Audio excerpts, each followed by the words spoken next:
That's the deal, is he who gets in the most training, productive training, it's got to be that. He who gets in the most productive training gets fittest. So all we're trying to do is shorten that up. Interesting. If you can shorten that up, you get to train more. If you get to train more, you get to... Back in the day when Lance Armstrong was the king of the Tour de France, when everyone was doping, so let's call it an even playing field, right? No one could hang with him because no one could recover like him. Now, it sounds ridiculous me saying that even out loud now because everyone knows he's doping. But that's the deal. They can't hang with his training program. It's not that he's genetically this freak. It's that he can recover faster than other people. What confidence is has nothing to do with winning or the leaderboard. What confidence is knowing that you giving your best effort is enough. Hello, Ben. Hello, Patrick. I think this is the first episode we've recorded in 2018. So I know we've released a couple, but I think this is the first one. So Happy New Year. Happy New Year. All right. Exciting. Yeah. So today, talking about something that we've danced around a little bit. I know we've mentioned it in different episodes, and that's recovery. And I want to talk to you because there are only, one of the things you say a lot, there's only a few, 4 or 5 things that an athlete or a person can really has control over. And when we're talking about athletes, there are things like, actually, that's the first question is, why don't we recap what are the 5 things that we really have control over?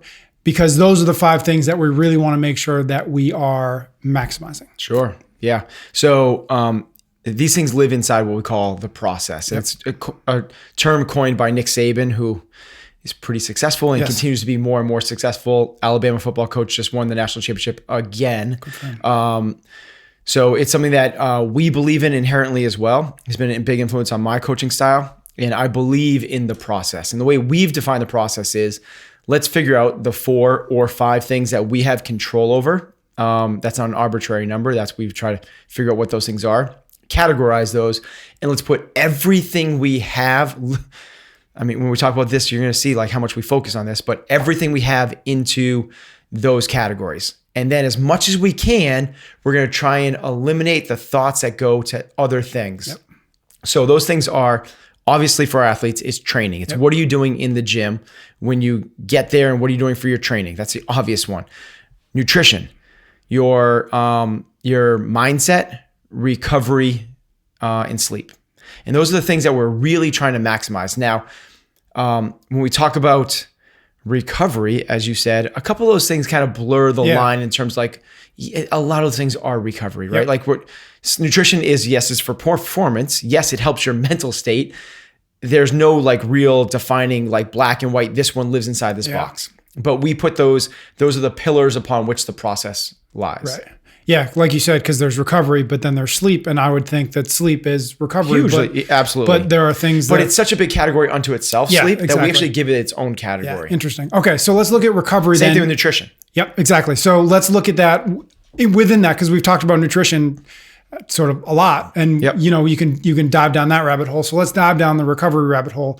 What does that look like? Where is step 1, where it's page 1 on that journey? Okay, so the first thing is understanding what recovery is and why it's important. Recovery in terms of the kind of the life cycle of adaptation, right? So what we're trying to do is when we go to the gym, you're actually fatiguing and breaking down. You're fatiguing your central nervous system, you're fatiguing your energy systems, and you're breaking down muscle. When you work out, technically, you're getting weaker. Okay, so it makes sense. When you're doing Grace, your first 10 clean and jerks feel a lot better than your middle 10 clean and jerks, which are better than your 20 to 30. And if you were to continue that cycle and keep going, by the time you get to 80, 90, 100, 200, 300, you could see what would happen. You're fatiguing, you're getting worse. Now what happens is when you stop, you start the cycle back up. So imagine this on a graph, and you're at homeostasis. You're at 0. And on the, what's the horizontal? The x-axis? X-axis, On the x-axis is time, and on the y-axis, the up and down, the vertical is adaptation or fitness, right? And we're trying to get fitter, so you're trying to go up. When you start working out, this sounds weird, your fitness, your strength, everything starts going down. You're fatiguing, you're breaking things down. It gets worse.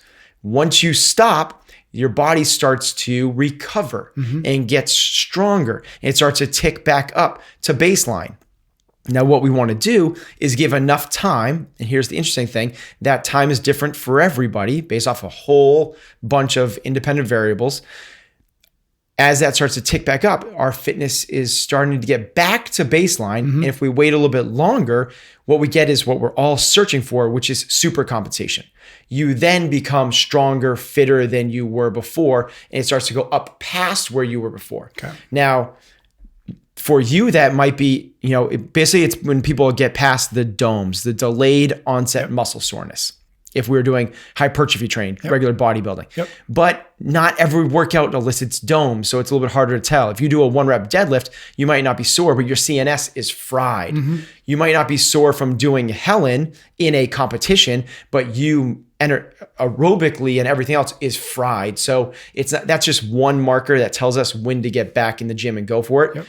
The really big trick is how quickly can you get back in the gym to then again start that cycle over again. Because if you don't start that cycle over again, you start to trickle back towards your homeostasis, back to ground zero. So we want this to be kind of like a wave pattern going up higher and higher as we go through time. There is the stimulus cycle of fatigue, recovery, supercompensation. Workout again, fatigue, recovery, supercompensation. And the idea is the recovery process brings us back up to homeostasis, and we give ourselves time to supercompensate to get fitter. And is it safe to assume that time is the thing that varies between people? Like I might need 2 days to recover from workout and Katri needs 20 minutes. Can it be that extreme? At 100%. Okay. To the point where Katrin might need 2 minutes to your 2 days and my 2 days. But yes, that's exactly right. And it's a big thing. So what happens is if she's able to shorten that up, think of how much more training she gets in. For sure. That's the deal is he who gets in the most training, productive training, it's got to be that. He who gets in the most productive training gets fittest. So all we're trying to do is shorten that up. Interesting. If you can shorten that up, you get to train more. If you get to train more, you get to... Back in the day when Lance Armstrong was the king of the Tour de France, when everyone was doping, so let's call it an even playing field, right? No one could hang with him because no one could recover like him. Now it sounds ridiculous me saying that even out loud now because everyone knows he's doping. But that's the deal. They can't hang with his training program. It's not that he's genetically this freak, it's that he can recover faster than other people. Katrin recovers faster than me. So if we're put on the same training program, she's either one of two things can happen. She's not going to get blown up. She's not going to overtrain and get to that point where she has to spend 4 days off, or she just compensates and she gets stronger, fitter, faster. So that's recovery is, it's really funny. They did a survey of university-aged athletes, Division I athletes who are should be really educated in terms of like the gym. And they asked them, if you could improve any one of these things, what would you want to improve? And it was things like strength, quickness. There was a host. I wish I could remember these things, but it was about 4 or 5 things. And one of the things was ability to recover. Ability to recover got 0 votes. Literally not one person picked it, even as a top 3 choice. And what those people are missing is if you are able to recover faster, all the others will go up because you're just the sum of your training stimulus. Okay. So before we get into sort of the how you actually manipulate's not the right word, but how you actually manipulate that recovery, how do you know on an individual level, like how do I know if I'm recovered? How do I know if I need 2 days or no, I need 20 minutes? Like, is it just like, I'm not sore anymore? Is there a way to know without like getting your blood drawn or something complicated?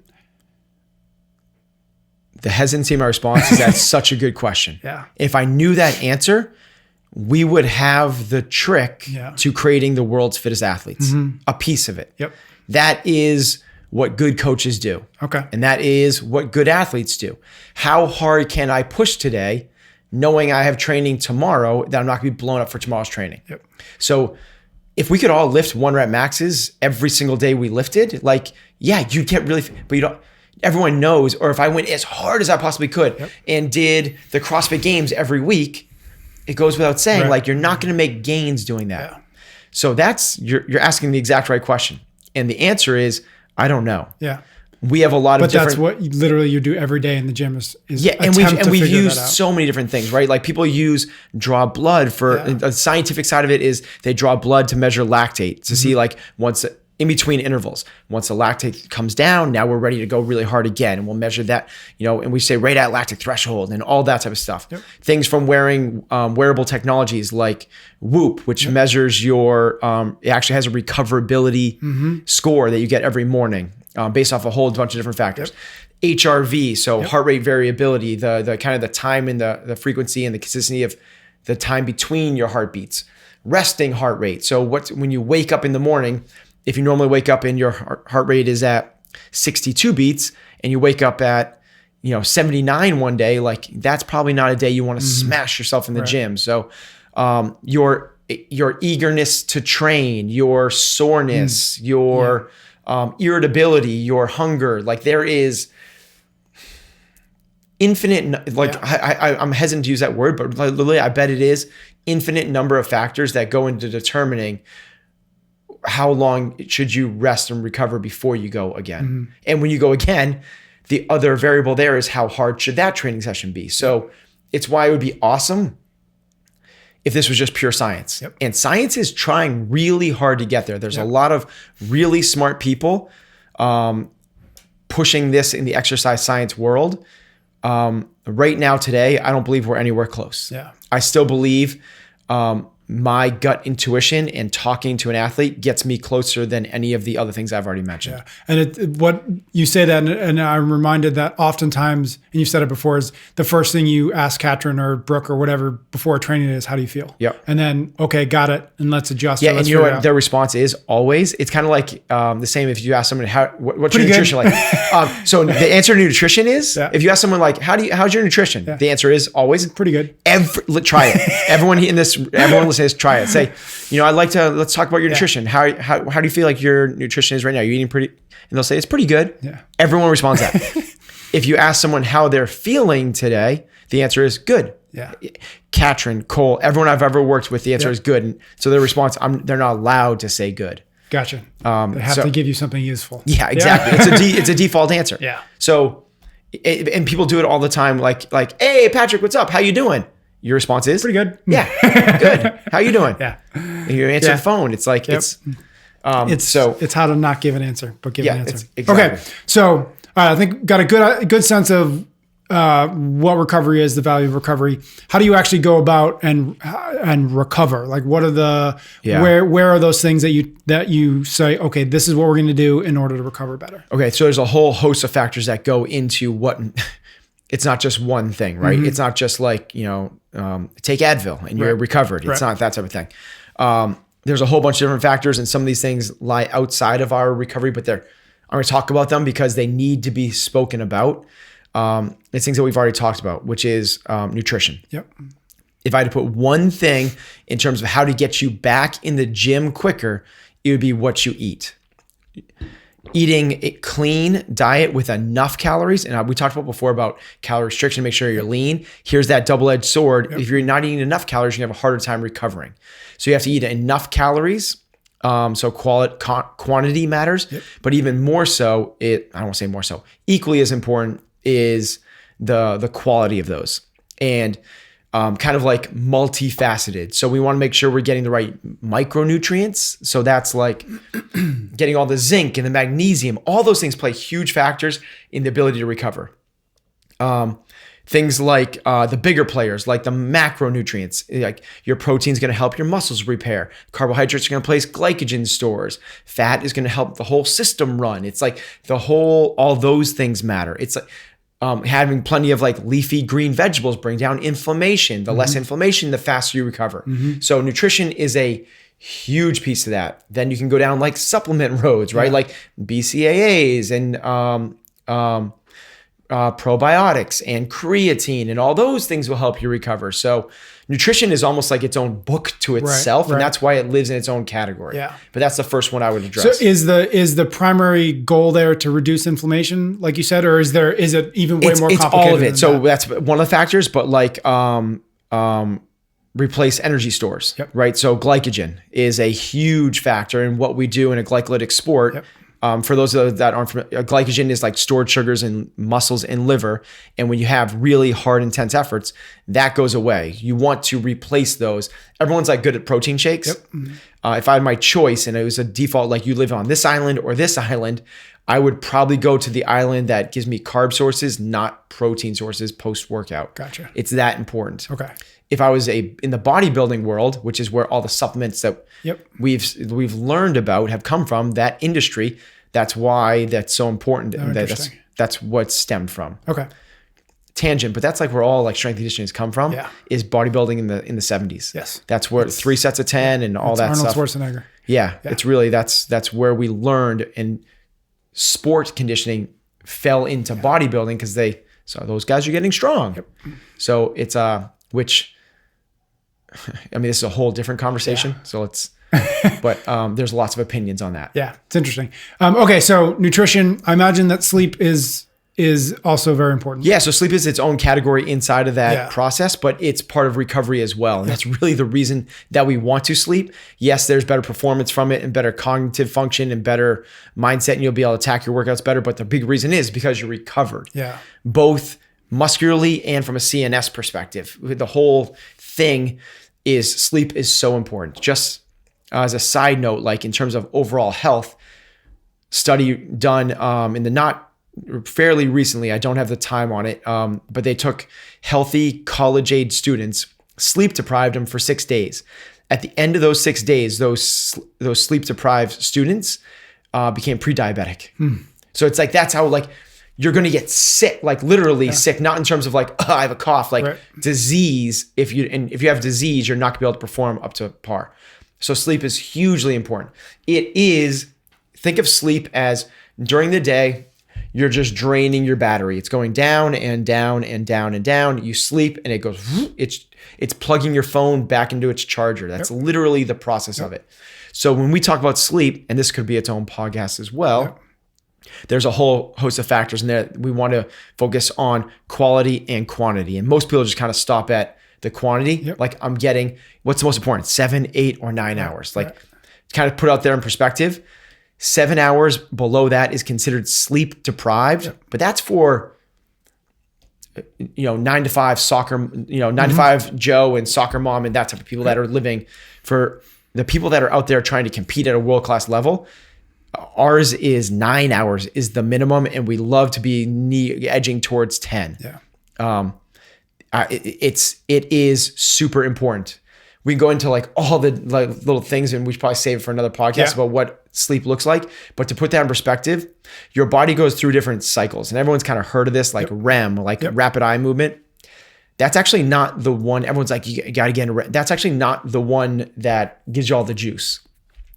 REM, and I think it's called light sleep, actually, whatever the ones before REM is your body is kind of, your mind is kind of still operating at a conscious level. You got to get into what's after REM, which is deep sleep.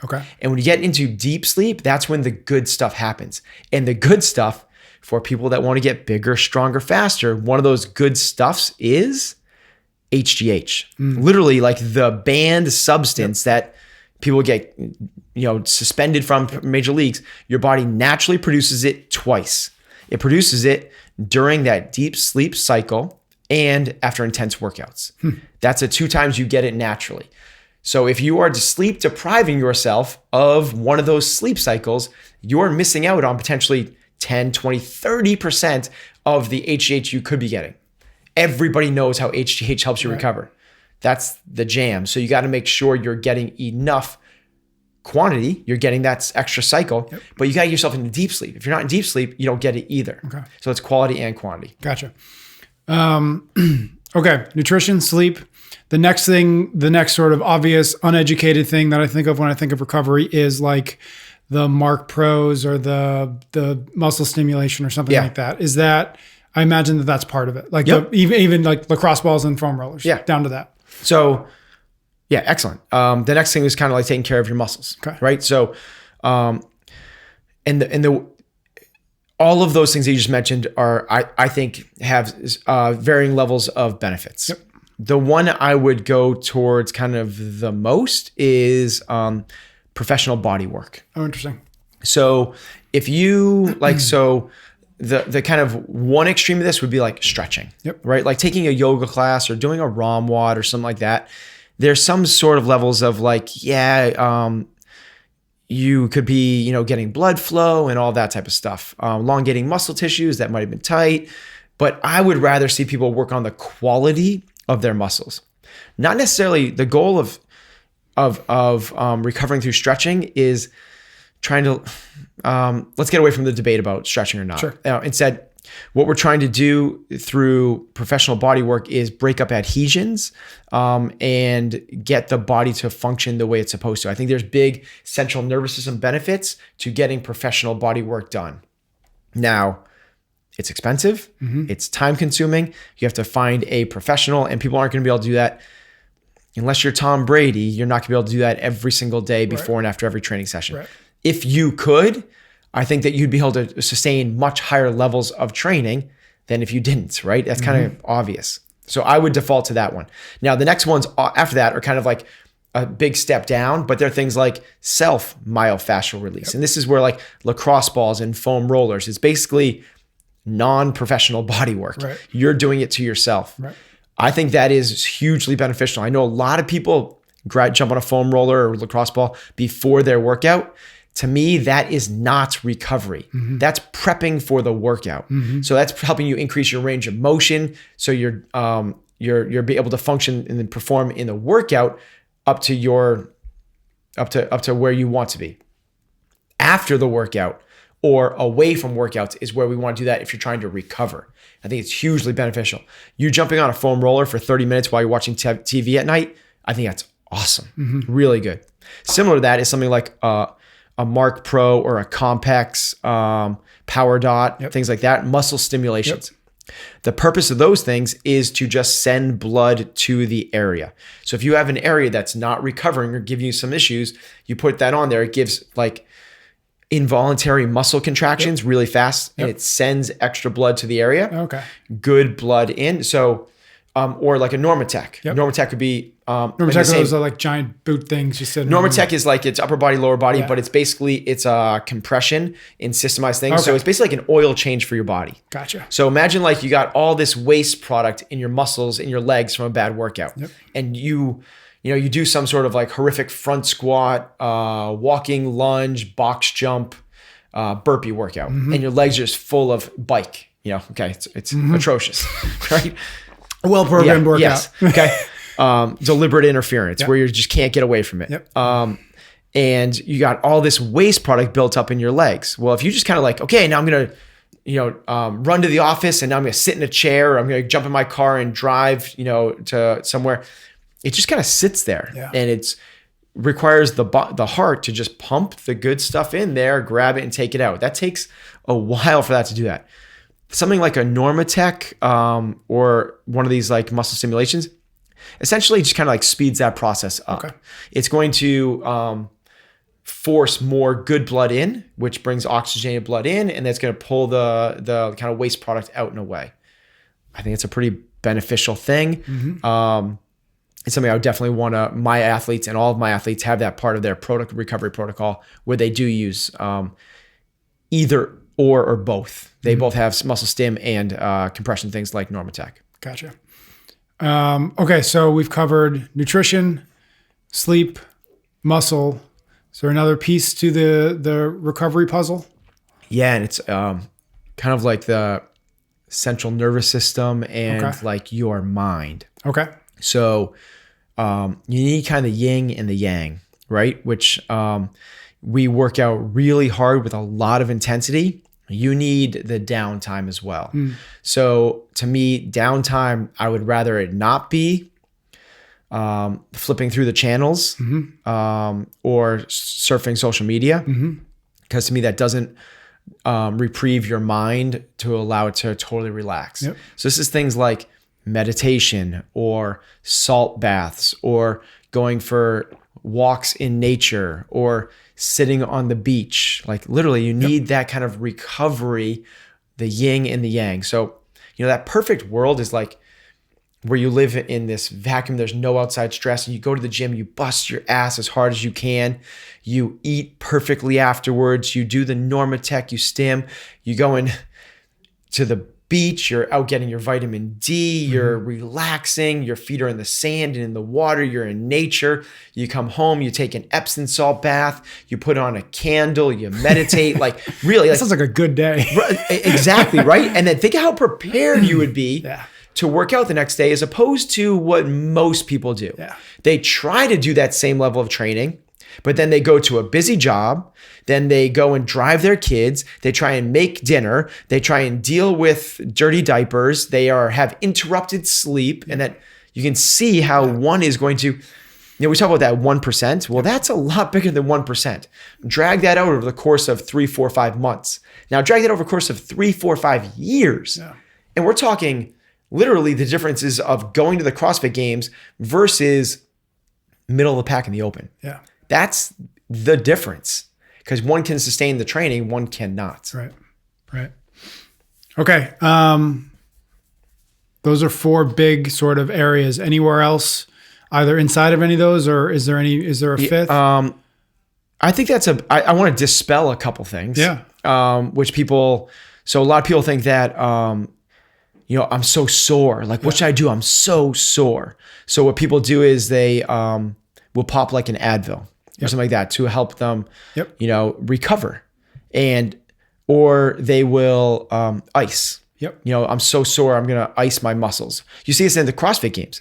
Athletes get done with a workout. Or you see this, they jump in an ice bath. Yeah. You see this in training camp at NFL training they jump in an ice bath.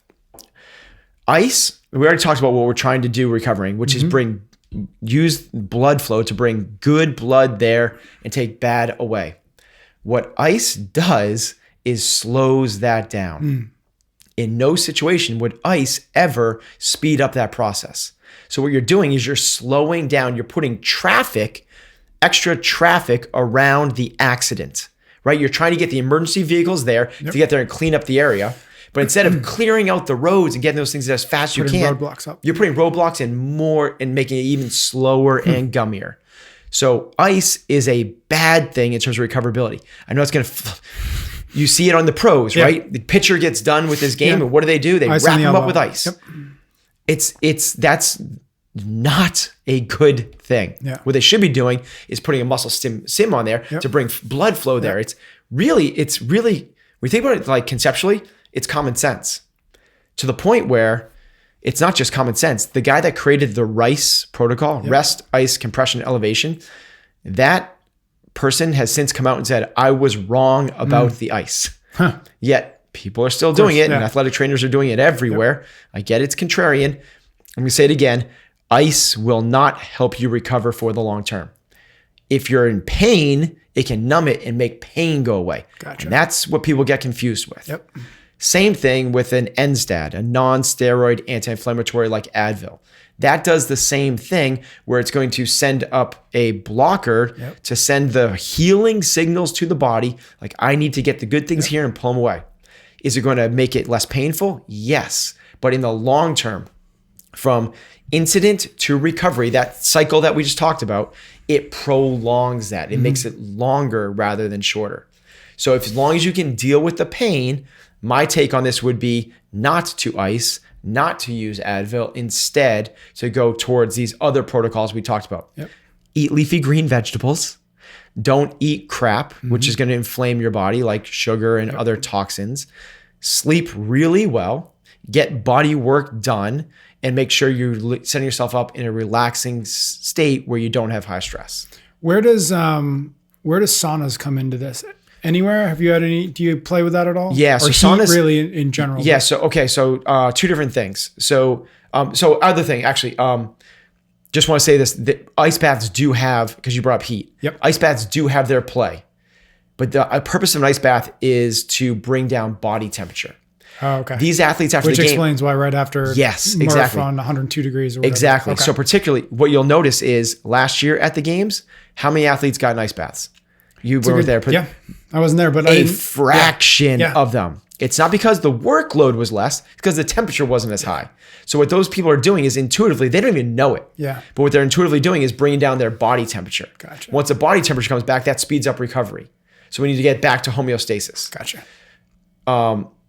Heat, in other words, heat in other areas, let's say will bring, heat is good in terms of like, man, my back is tight. Yep. Heat is a good thing because heat brings more, the traffic will flow faster. Yep. So that's a good thing. But saunas is a little bit different. In saunas, what you're doing is you're kind of putting yourself in MRF type environments, which we're trying to get your body back to homeostasis.